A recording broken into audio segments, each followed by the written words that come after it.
Дали е извршено пречекорување? Ке ни одговори Министерството за внатрешни работи. Дали се испочитувани стандардите?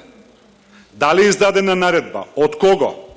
Дали МВР по извршениот упат прибавиле, доставиле до библиотеката одобрение од судија во претходна постапка? Може би ќе ни одговора дека не морале да прибават, дека по законот не треба да прибават такво известување.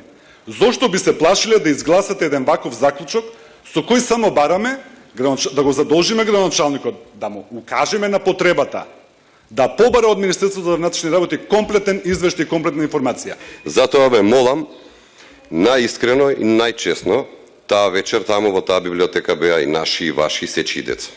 Не можеме да ги поделиме дека полицијата влегла да ги заплаши луѓето за да не одат на протести. Од каде таква информација? И мои и ваши деца сите биле таа вечер. Поголема веројатност дека биле нашите деца, бидејќи не беа на протест, биле во библиотека таа вечер. Затоа ве молам, немојте да ги извртувате фактите денеска. Мене ми е навистина смешно цело време да слушам. Директорот требал вака да постапи, чуварот требал вака да постапи, полицијата требала да влезе со цвеќе вонатре.